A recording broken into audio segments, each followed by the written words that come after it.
Caros amigos e amigas, bom dia. Estou extremamente feliz de estar aqui.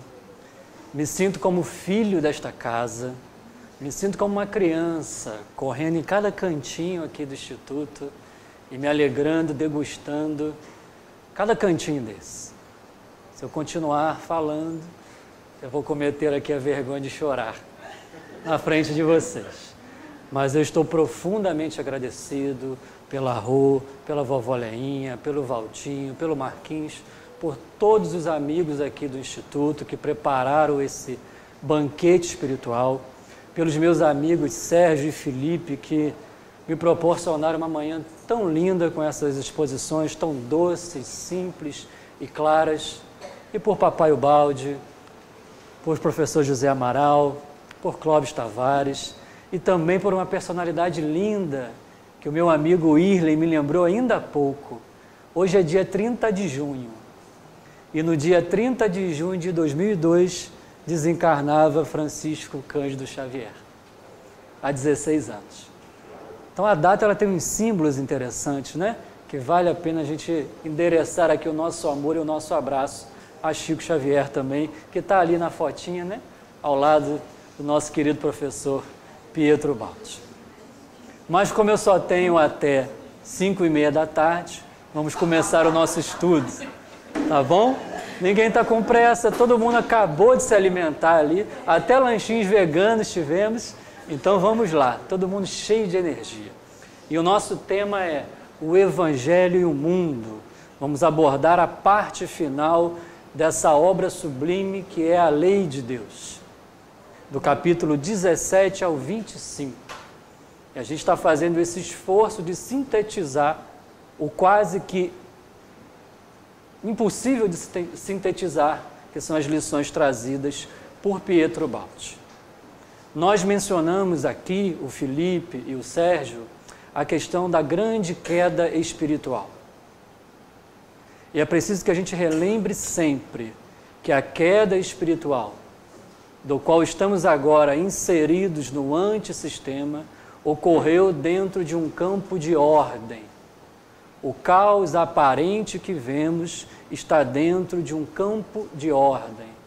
A desordem se aparece apenas aos nossos olhos míopes, que ainda não têm a capacidade de enxergar a lei divina, ordenando todas as coisas no âmago de todos os fenômenos. Então há um campo de ordem, uma estrutura perfeita, dirigida pelo Pai Maior, cuja lei é o pensamento e a vontade de Deus.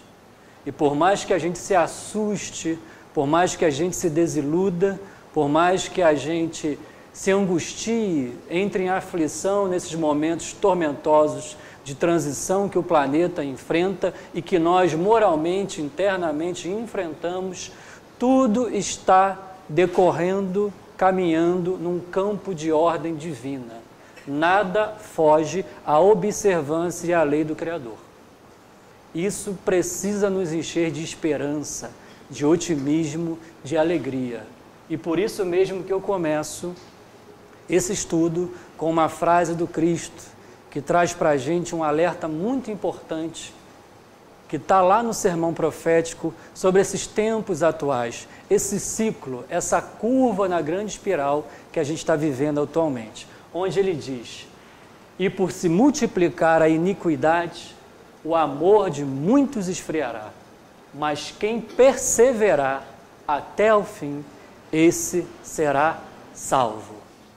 Portanto, que ninguém desanime, que ninguém esmoreça, que ninguém desista da tarefa de edificar o reino de Deus nos próprios corações, porque a política está assim, porque o mundo está assado, porque fulano está assim. Não, nós que já conhecemos a lei, não em profundidade, mas já temos noção, já conhecemos a moldura do universo, precisamos nos manter firmes e fiéis ao Criador, a Jesus, à lei divina, a Pietro Baldi, que tanto nos ensinou. Então, naturalmente, que a gente passa por tormentos, dificuldades, desânimos, mas precisamos perseverar até o fim. Tá certo? Tá combinado? Então vamos seguir. devagarzinho para a gente subir essa escadaria longa que vai até o reino de Deus. Tá? E a gente quer começar hoje com vocês pelo fracasso da astúcia. Dar esse primeiro passo nesse degrau para a gente reconstruir no reino de Deus os nossos corações. Passar desse primeiro passo do fracasso da astúcia, a gente entender o ofensor como um grande instrumento da lei, como o Sérgio falou. Amai os vossos inimigos.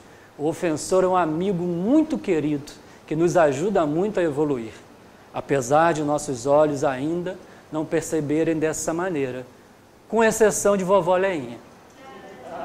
Nós aqui não. Me desculpe, estamos no mesmo barco.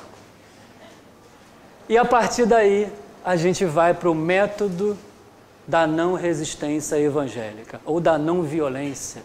Lembrando aqui Gandhi, Mahatma Gandhi, que liberta uma nação pela não violência. E a partir daí, subindo mais um pouquinho a escada, lá no topo, ama a teu próximo. O programa do Cristo. O programa do Cristo. Ama a teu próximo, como eu vos amei. Amai-vos uns aos outros, como eu vos amei. Esse é o programa, essa é a plataforma, esse é o suporte do qual nós devemos nos empenhar a realizar em nossas vidas. Vamos subir? Passo a passo? Então vamos lá, apertem os cintos.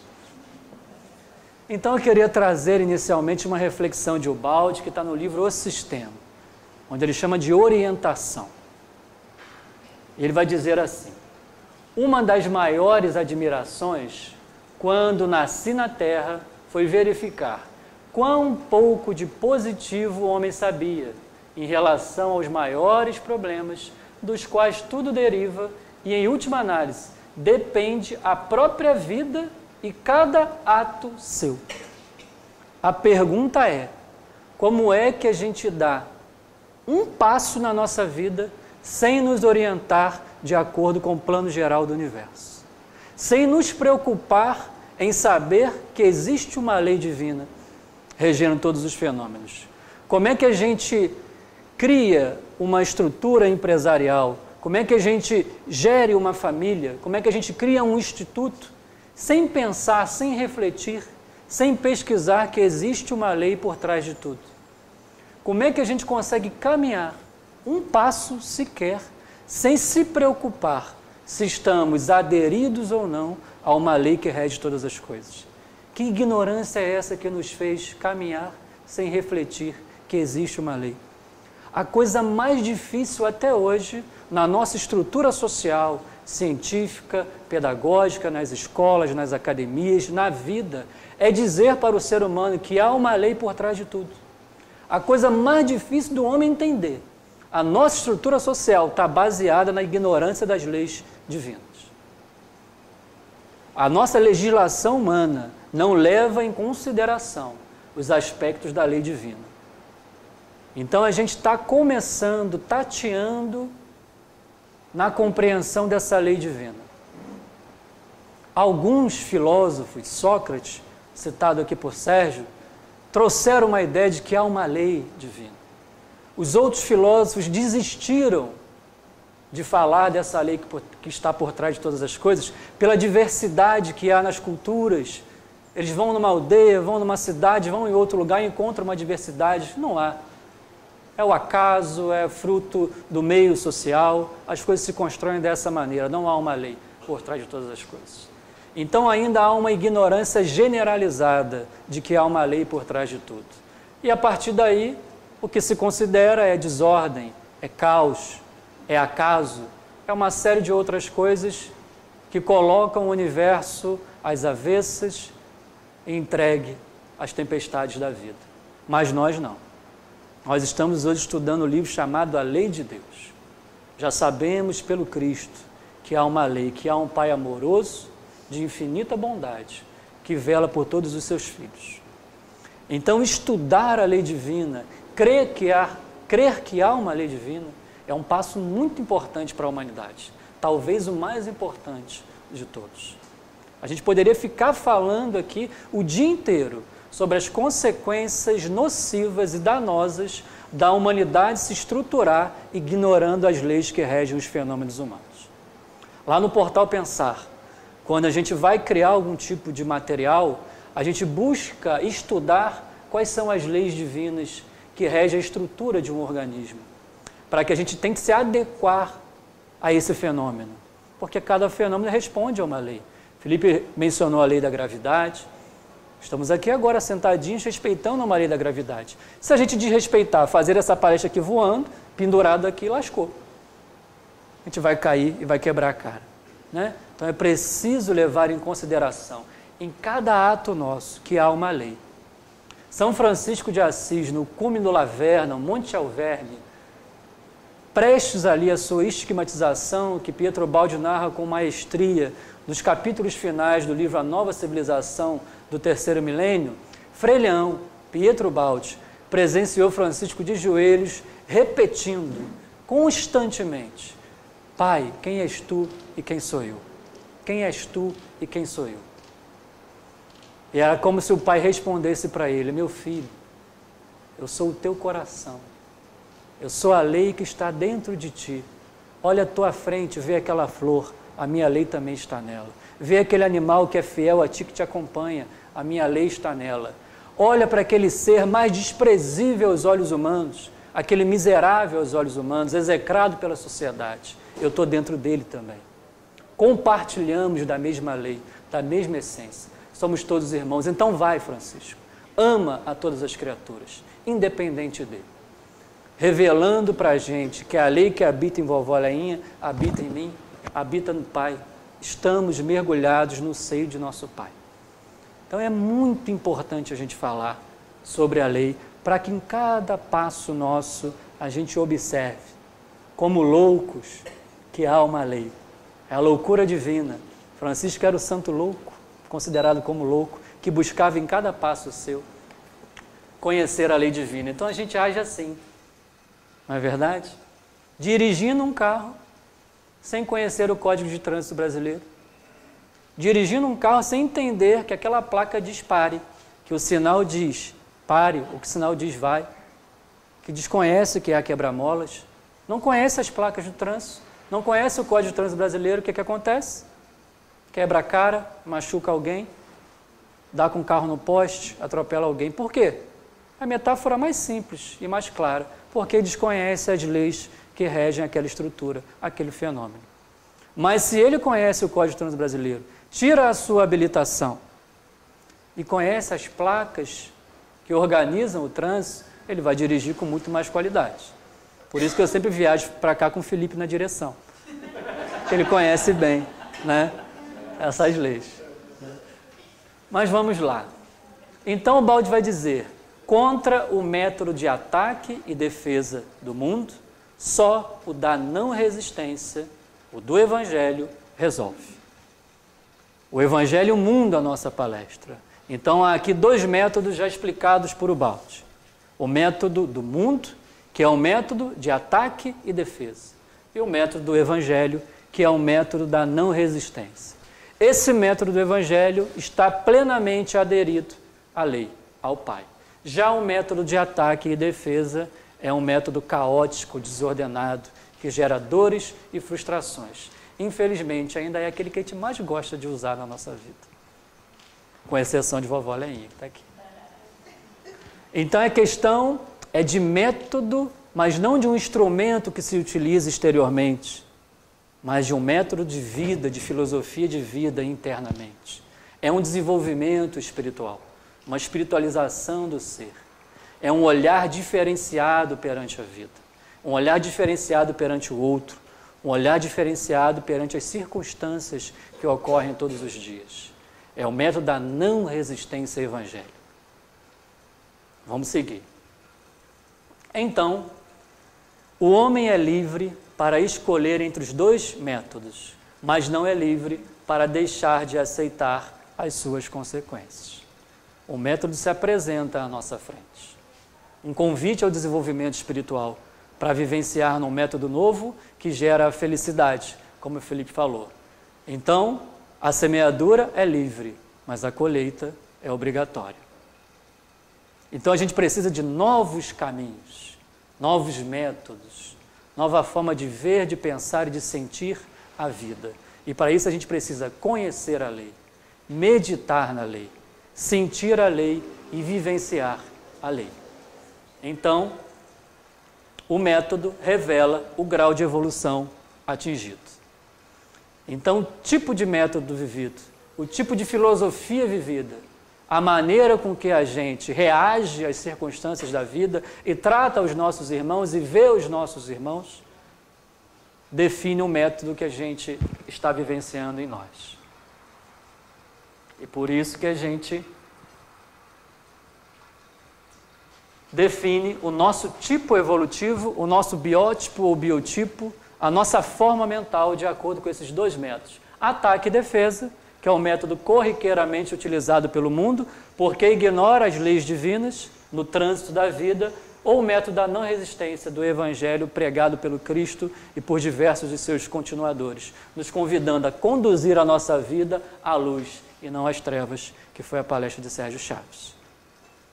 Seguindo, o que é o método do mundo? Isso todo mundo sabe, a gente está acostumado com ele, não é verdade? Só que a gente está se desacostumando dele. A gente já aprecia, já degusta o método do Cristo. Esse já é o primeiro grande passo para as criaturas humanas. Eu já gosto daquilo, eu já aprecio esse método, eu já me esforço para isso. Isso já nos traz um pouco de pacificação, isso já nos traz uma certa harmonia, porque a gente já viu aonde a gente precisa chegar. Eu já vi, é lá que eu quero ir e para lá que eu vou.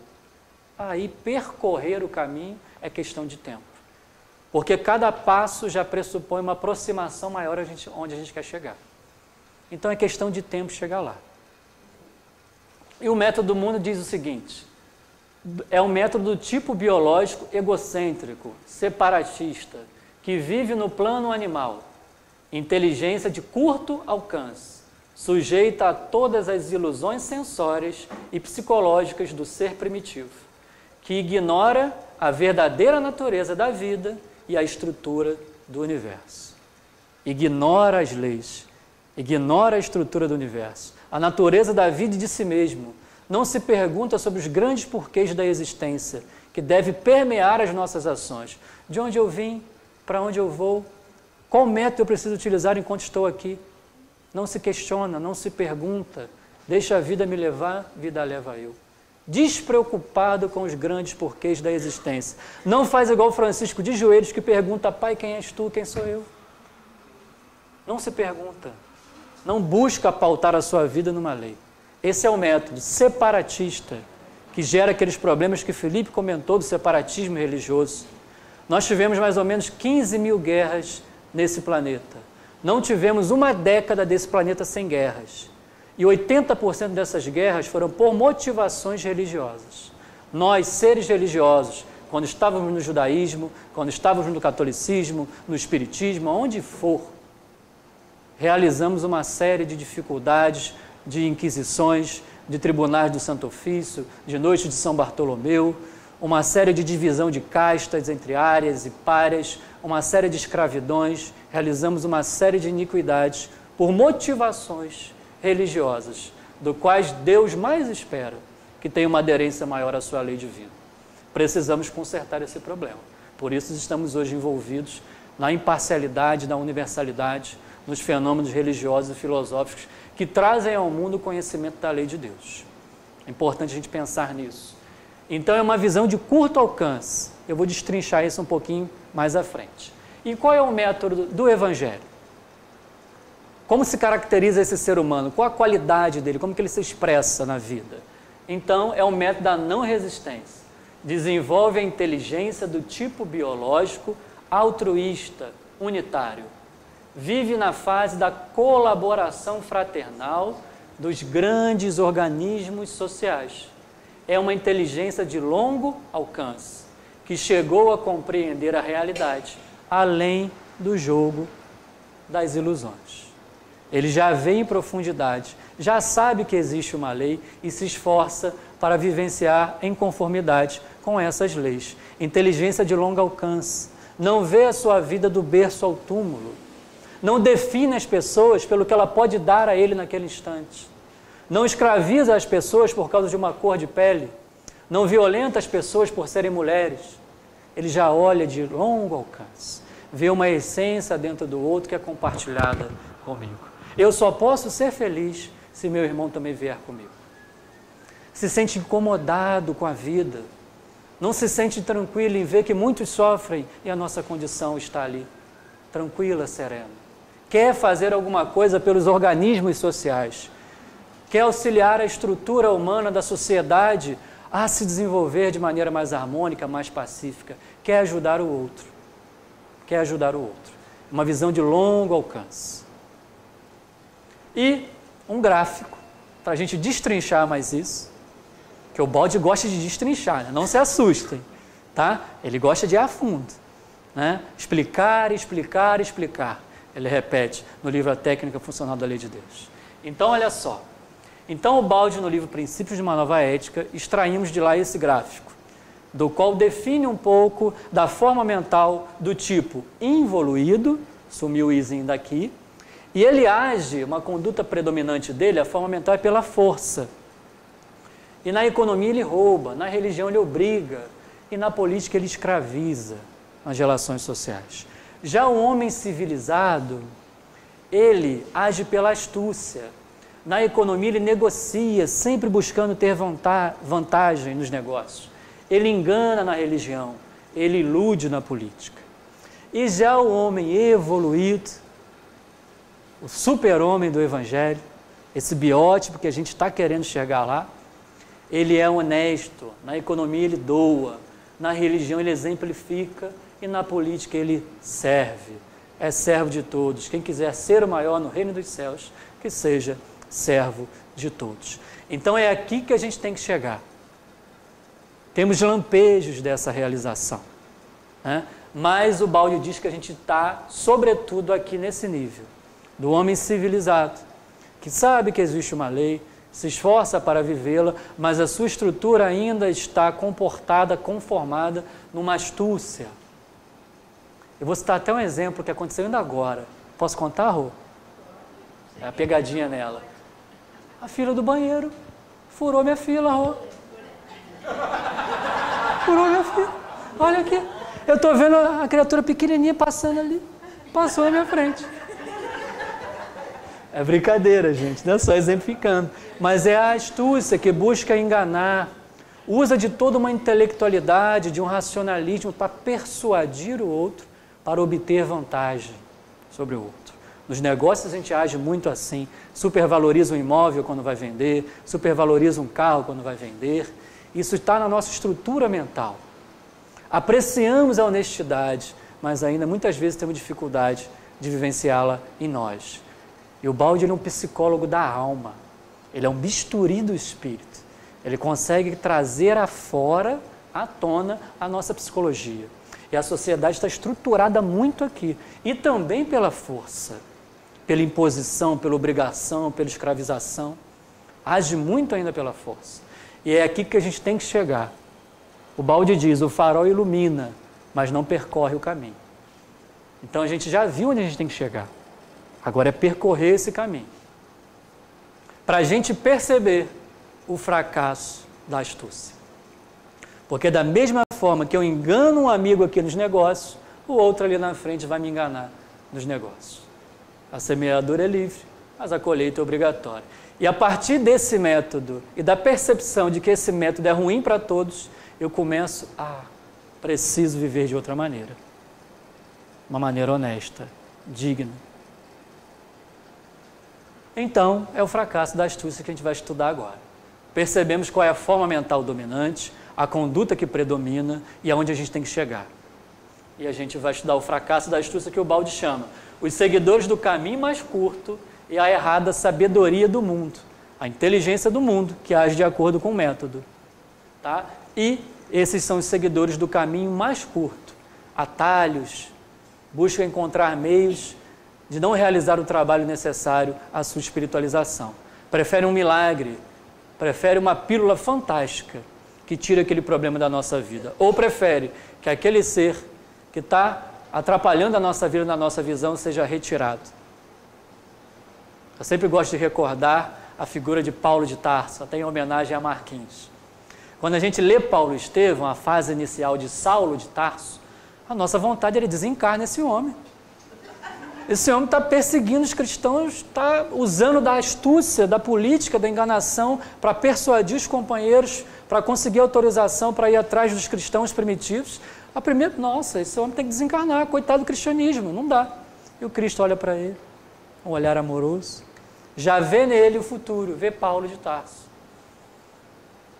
Aquela experiência para ele, utilizando desse método, vai ser necessária, até que ele caia em si, caia do cavalo e veja, nossa, eu preciso utilizar outro método. E faz aquele trabalho lindo na vida dele. Então era um olhar que não busca excluir, exterminar aquele cidadão Saulo de Tarso. É um olhar que ama, que vê o futuro daquela criatura e convida ele a um trabalho evangélico. E ele realizou.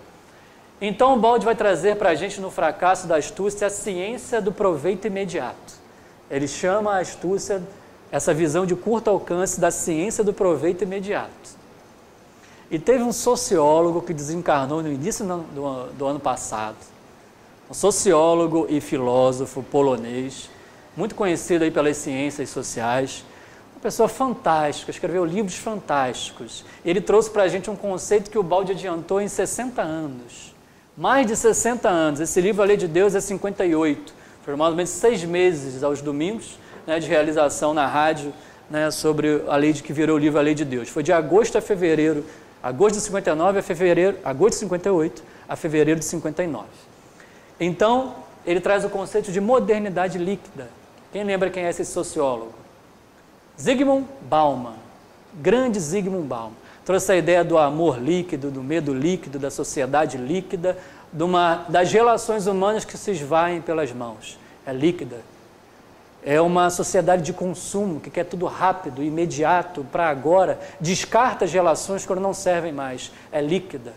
E o Baldi traz para a gente que se chama uma ciência do proveito imediato, é uma visão de curto alcance. O Baldi é sociólogo também. Né? Grande sociólogo do espírito. E ele diz que o mundo está cheio de astutos seguidores do caminho mais curto. Eles estão presos às suas miragens de felicidade, a riqueza, a glória, o poder. E impele-os a cobiça, o orgulho e o desejo de domínio. É a motivação dos seguidores do caminho mais curto. E eles pensam, por que escolher o caminho longo do trabalho honesto, quando ali o atalho está pronto, convidando-nos a encurtar o caminho? Por que escolher o Evangelho? É um caminho mais longo, a purificação é lá na frente, pensando no trajeto a percorrer, pensando na longevidade disso, olhando para o futuro, esquecendo do agora. Então, o ser que tem uma visão mais míope sobre a vida, ignorando essas leis, ele prefere o atalho, a escapatória. Ele prefere o caminho mais curto. Está preso às ilusões materiais, que Serginho e Felipe tanto falaram aqui. O elevador, exatamente. Eu até brinquei que fiquei no 9º andar lá, né? No flash que a Carmen emprestou, né? Quase no último, né? A gente queria o elevador mais rapidinho para ir lá, né? Não queríamos de escada, né? Mas prefere o atalho está ali. Eu posso obter a vantagem material agora, imediata. Tenho a facilidade lá no meu gabinete, sou um político, de supervalorizar uma obra. A obra custa tanto e vem lá um empresário e me oferece tanto. Ninguém está vendo. Vou enriquecer, garantir a minha vida, da minha prole e pronto. Ignora as leis da vida que regem os fenômenos. Olha que interessante, Cristo disse para a gente assim, Evangelho de Lucas, capítulo 16, versículo 10. Quem é fiel no pouco, é fiel no muito. Quem é honesto no pouco, é honesto no muito. Olha que interessante. Nos atos corriqueiros do dia a dia, se a gente aplica a dose de evangelho suportável, a gente começa a vivenciar o outro método de longo alcance, não o método de curto alcance. Preso às ilusões psicológicas, impelidos pela cobiça e o desejo de domínio. Esse é o método do mundo. Mas vamos lá. Acreditamos ser hábeis quando conseguimos atingir o resultado da satisfação sem fazer o indispensável esforço. honesto. Não compreendendo que o esforço honesto é a grande beleza da vida que nos trará essa felicidade que Felipe tanto falou para a gente. A gente, quando pensa no trabalho, a gente pensa numa coisa cansativa, pesada, escravocrata, não entendendo que o trabalho é o que dignifica o homem. Tem lá em A Grande Síntese um capítulo sobre o trabalho, a beleza de realizar uma realização social, espiritual no mundo, a beleza do trabalho para a gente aprender diversas coisas. A gente pensa ainda numa ideia de peso. Isso que o trabalho traz para a gente, e não é por aí. Então, o trabalho honesto é a maior realização que a gente pode realizar. E procuramos escapatórias, travessas, atalhos, para nos esforçarmos o menos possível no trabalho mais importante da vida, o da evolução. Uma lei de evolução. Por isso que Serginho falou, eu vou lá, tomo minha água fluidificada, assisto a minha palestra, entrego minha sopa e conquistei o reino de Deus. Ou eu pago o dízimo, ou eu assisto a missa, faço lá as obrigações, não criticando nada disso, tá? Mas só trazendo exemplos para a gente perceber, né? Fiz aquilo, estou salvo, como se fosse uma coisa que definiria a nossa estrutura mental do homem evangélico do futuro. Então, a gente precisa fazer esse trabalho de evitar as escapatórias, os milagres, as pílulas que resolveriam os problemas da nossa vida. É nos esforçar a fazer o trabalho útil de realização espiritual. Então, seguindo no fracasso da astúcia, o Balde diz para a gente, assim, ao invés de movimentos coordenados, se avança numa luta de todos contra todos, o que faz do progresso uma marcha desordenada e fatigante, corroída pelos atritos, executada numa atmosfera de caos.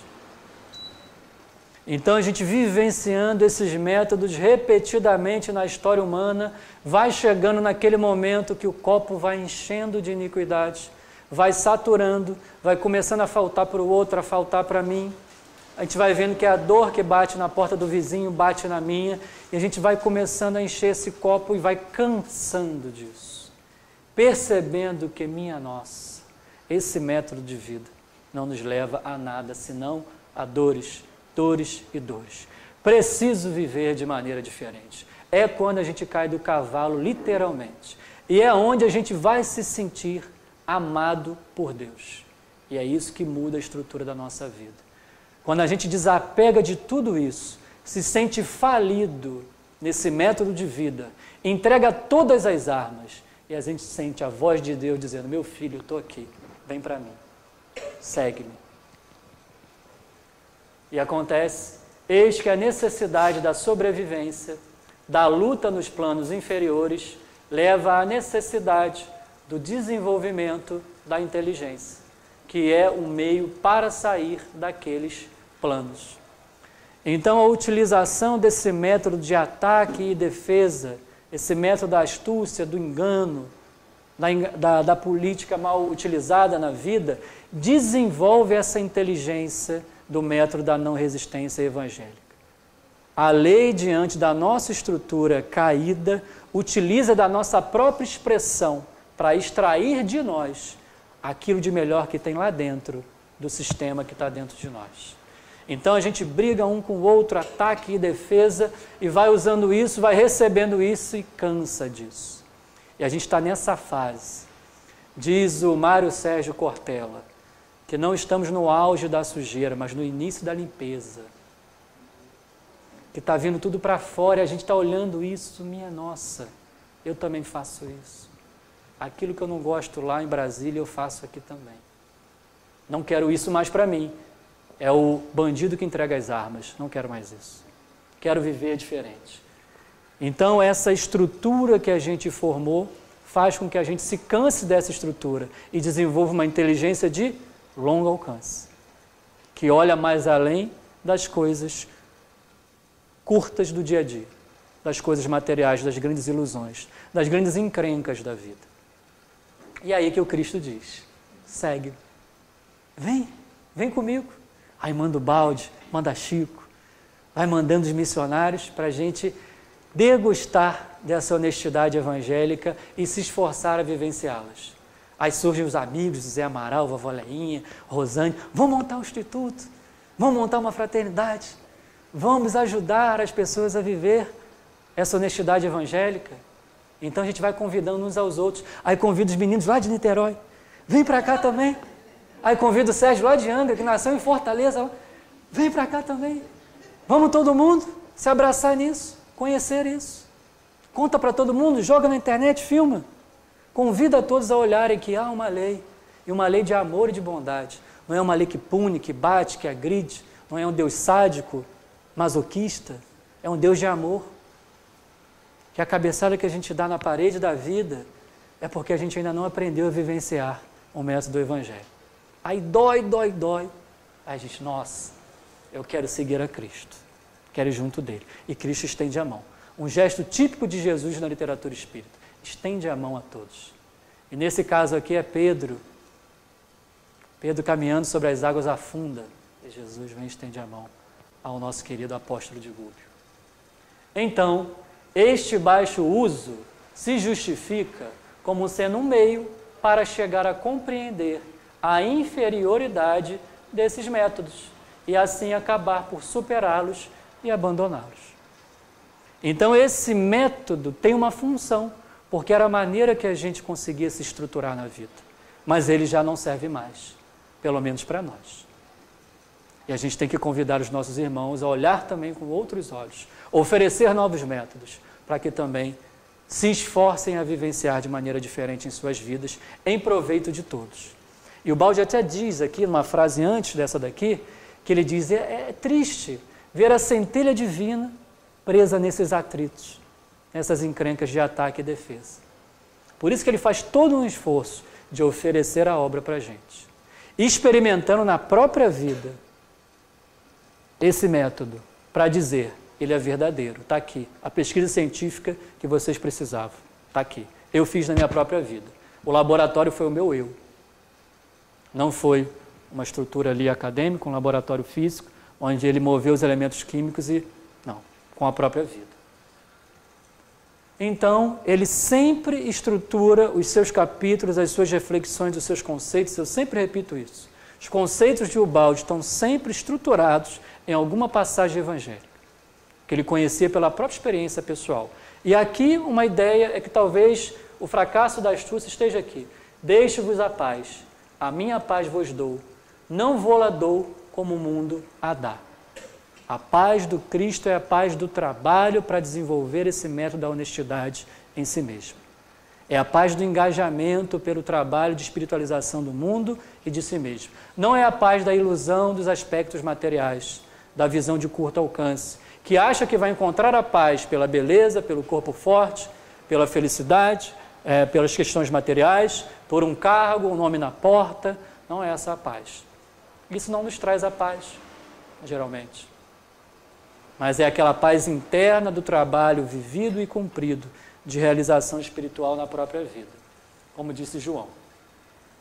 E a justiça da lei, capítulo 20. Todo mundo já subiu o primeiro degrau, então, do fracasso da astúcia. A astúcia já não dá mais para a gente, né?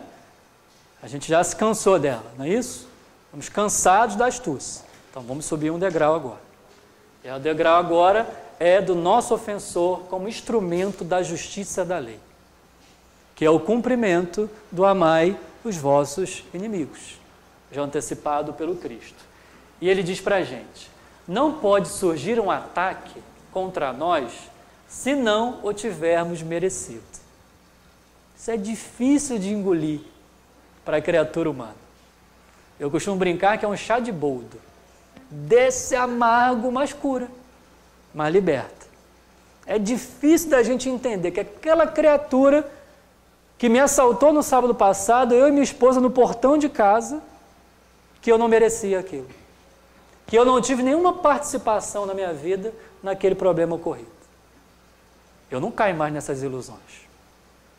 Agradecer a Deus pelo evento ocorrido, juntei Filipe e os amigos para orar pelos irmãos que me assaltaram e seguimos para diante. A ilusão da vida traz o que para a gente? Esses por aí vai. Tem que ter pena de morte, tem que ter isso, tem que ter aquilo, vamos embora. E aí tem um monte para falar sobre isso. É que aquele ser não é meu irmão, é um ser desprezível. Eu não tenho nenhuma responsabilidade com o ato que me ocorreu. São os enganos, as ilusões da vida. Como é que, diante de um campo de ordem, de uma lei que organiza tudo, eu não vou ter nenhuma responsabilidade com aquele ato que ocorreu comigo? Quando eu digo isso, que eu não tenho nenhuma responsabilidade com esse fenômeno ocorrido, eu estou dizendo o quê? Senhor, você não está trabalhando muito bem. Você não viu o meu caso. Você deixou na gaveta e veio lá alguém, casuisticamente, me pegou. Mesmo que sem essa intenção, é essa mensagem que a gente manda ao universo. Então é questão de autorresponsabilidade, como o Felipe muito chamou. Conhecendo a lei, a gente aprende a apaziguar as nossas vidas, a pazear as nossas ações. Entende que eu sou responsável pelos meus atos e pelas consequências da vida. E quando elas vêm, o balde diz, é preciso sujeitar-se, com resignação, com indulgência às imperfeições alheias e com perdão de todas as ofensas, como está lá no Evangelho segundo o Espiritismo. Então, tudo é merecido e justo, porque é a justiça da lei. Na sabedoria divina, tudo é justo e, sobretudo, diz o balde, econômico. A lei é econômica. Se foi daquela forma, meu filho, agradece muito a Deus que foi a melhor forma. Poderia ter sido pior. Muito interessante isso. Então, quando a gente desenvolve essa ideia dentro de nós, a gente colhe as experiências da vida, as circunstâncias, como experiências maravilhosas para o nosso engrandecimento, como luzes, como faróis que vão iluminar o nosso caminho.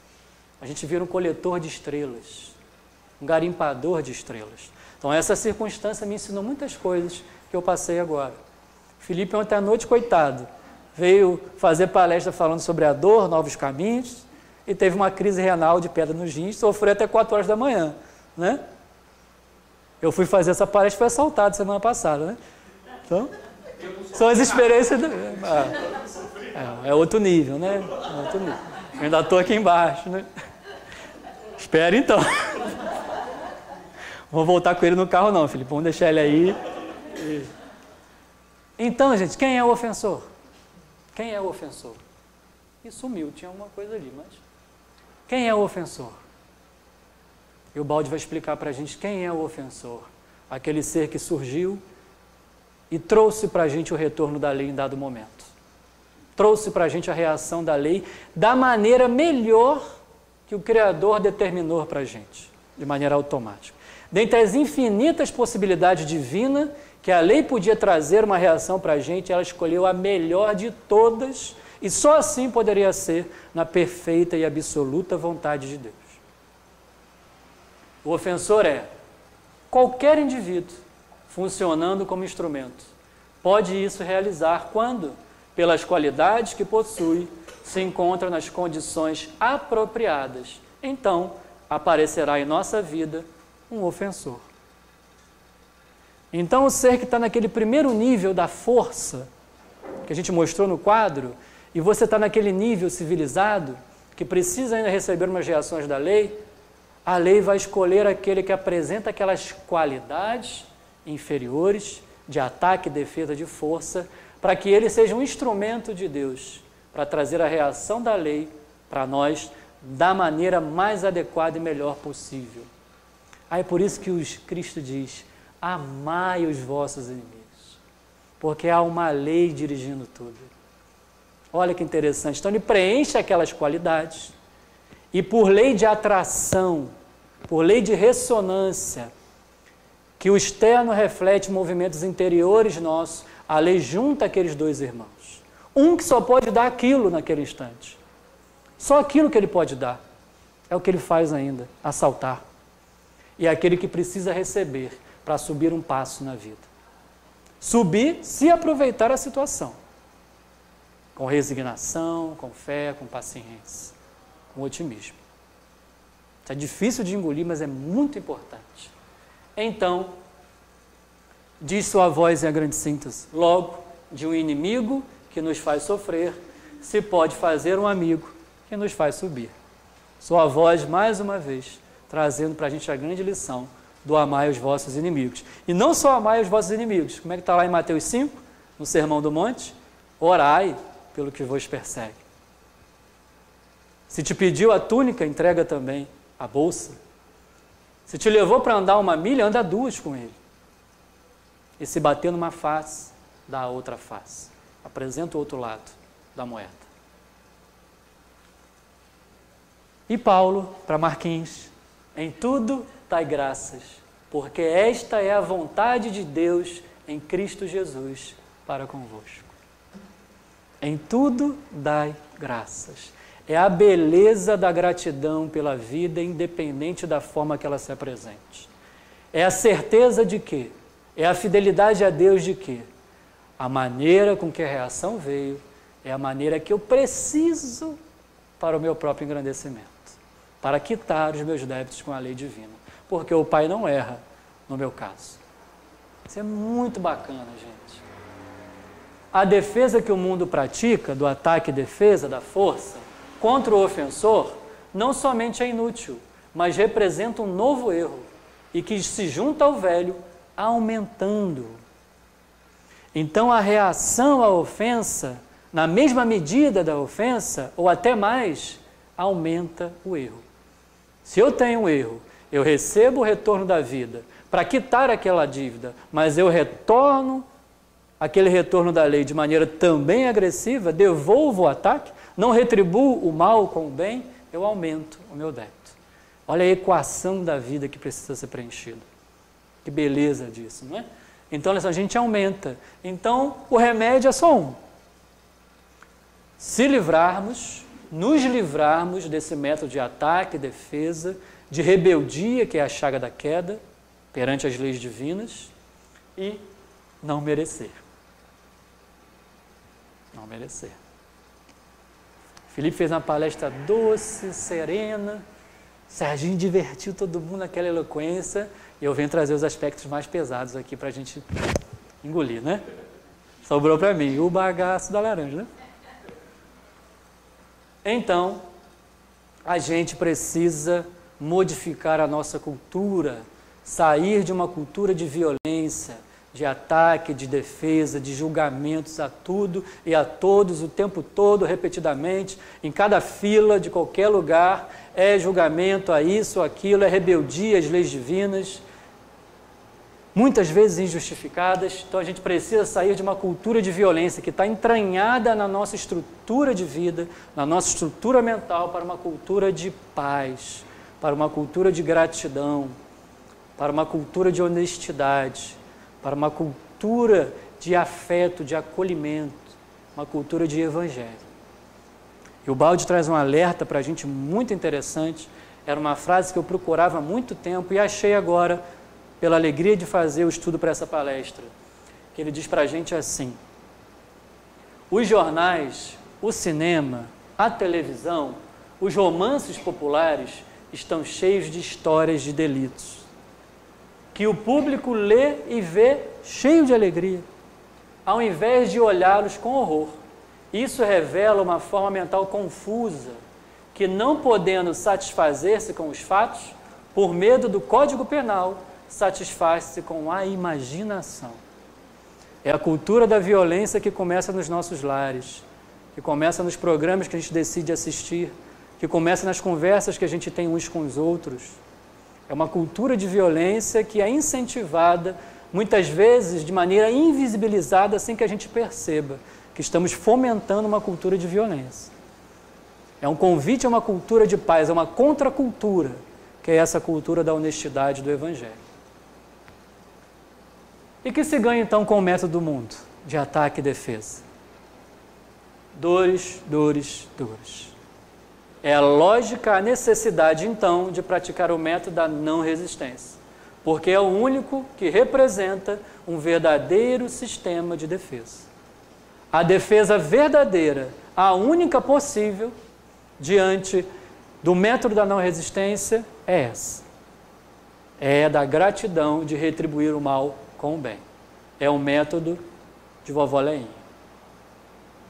É o método dos seres que já entenderam que há uma lei que dirige todas as coisas, e as circunstâncias e as pessoas que são colocadas na nossa vida são resposta de Deus para nós mesmos. Então, ouviste o que foi dito: amarás o teu próximo, mas odiarás o teu inimigo. Era o que se prescrevia na época, e ainda hoje. Eu, porém, vos digo: amai vossos inimigos e orai pelos que vos perseguem, para que vos torneis filhos de vosso Pai. Isso aqui é ótimo para a gente estudiosa de Ubaldi. Para que vos torneis filhos de vosso Pai. A chaga da queda, do grande ideia de perda da percepção com o Pai, pela separatividade, pela queda espiritual, é como se a gente perdesse didaticamente a nossa paternidade divina.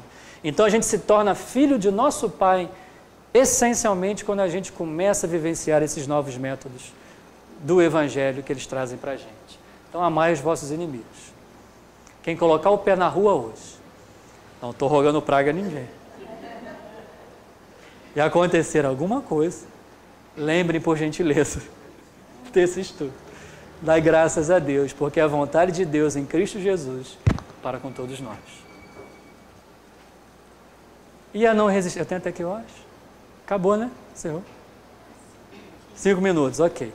Então a gente chega na ideia da não resistência, que já está bem estruturada aqui para a gente, que é um método de vida superior à não resistência evangélica, de retribuir o mal com o bem.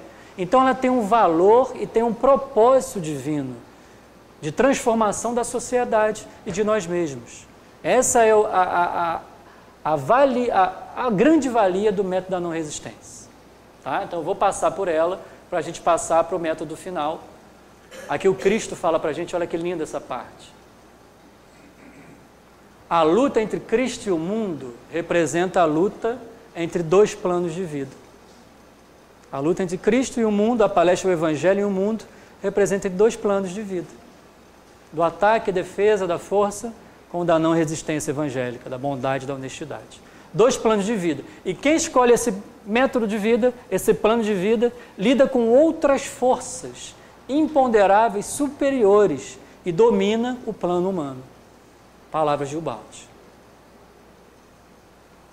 E por que a não resistência? Ubaldi diz para a gente também, porque a reação é um direito que não pertence ao homem, mas à lei de Deus.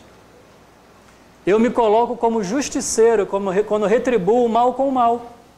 Eu me coloco acima de Deus, porque eu quero fazer o trabalho que Deus não fez. Então, eu não deixo que a lei haja da maneira que ela acha mais adequada e melhor do que nós. E a reação da lei é muito mais poderosa que as dos nossos pobres recursos humanos. Quem de nós pode fazer melhor do que a lei? Por isso que a ideia é desapegar do próprio revide e deixar que a lei haja da maneira que ela achar mais adequada. Por isso o valor da não resistência, de adesão a esse método de vida. Ouviste o que foi dito, olho por olho, dente por dente. Eu, porém, vos digo, não se opor ao malvado, não resistais ao mal. Pelo contrário, ao que te bater na face direita, vira-lhe também a outra. É a não resistência, está estruturada aqui, nesse versículo do Evangelho. Então, Ubaldi termina com o capítulo 25, chamado A Evolução da História. Ele vai trazer ali o programa do Ama Teu Próximo. É um capítulo lindíssimo, onde é muito motivador para a nossa vida prática, e ele vai trazer o programa Ama a Teu Próximo no movimento de cada um internamente e no movimento das organizações sociais. É o Ama Teu Próximo como modificação de método interno, como vivência particular, e o Ama Teu Próximo nas estruturas sociais, na formação de grupos, de organizações, em levar esses assuntos para as academias, com outros nomes, com o nome que for, não importa, mas é levar isso para as organizações sociais. É uma realização prática do programa do Cristo do Ama Teu Próximo. Ubaldi sempre é preocupado na utilidade dos fenômenos abstratos que ele traz para a gente, na concretização do abstrato, para que isso se torne palatável e producente na vida prática. Então ele vai trazer várias ideias sobre isso. E uma das ideias que ele traz foi que o Felipe falou de vencer o separatismo religioso. Uma das realizações do ame teu próximo é a compreensão, é construir pontes onde há muros. É que cada um professe a sua fé, não importa, mas que estejamos todos ligados na essencialidade de todas as coisas, que é o amor a todas as criaturas. Diz Santo Agostinho assim: nas coisas essenciais, a unidade. Nas coisas não essenciais, a diversidade. Em todas as coisas, a caridade. Você pode professar a fé da maneira que você quiser, desde que seja boa para todos. Mas a gente não precisa brigar por isso. Nas coisas essenciais, a gente precisa ter uma unidade, que é o amai. É o programa Amai-vos uns aos outros como eu vos amei. As coisas secundárias a gente pode discutir, divergir. Isso é bonito, é oportuno, porque gera valor para todos. Mas nas essenciais a gente tem que se unir. Então, o método de universalidade, imparcialidade, que o Ubaldi traz para a gente, é o método do Cristo, e não a invenção de Ubaldi. A imparcialidade e universalidade foi um método vivenciado pelo próprio Cristo, e o Ubaldi trouxe para a gente de maneira mais explicada, porque isso busca as coisas essenciais da vida, que é o amor a todos, independente de. Tá bom? Então, fica essa mensagem aqui final, para a gente concluir, que o Ubaldi convoca a gente de maneira muito carinhosa, como um pai amoroso. Procuremos todos nós introduzir em nossa vida a maior dose percentual de evangelho que possamos suportar. Seremos os pioneiros dos grandes continentes inexplorados do Espírito. As vibrações de cada movimento jamais se perdem e alcançam distâncias inimagináveis. Então, qualquer ato de honestidade, de bondade, de evangelho, no percentual mínimo, a gotinha que a gente consiga realizar, alcança distâncias inimagináveis. E produz sempre, toda semente boa produz frutos. E que saiamos daqui como semeadores divinos, lançando essas sementes na vida, para que no seu tempo, na vontade de Deus, elas produzam frutos, criem árvores e sirvam de guarida a todos os corações que cruzarem os nossos caminhos. Tá bom? Que assim seja, graças a Deus.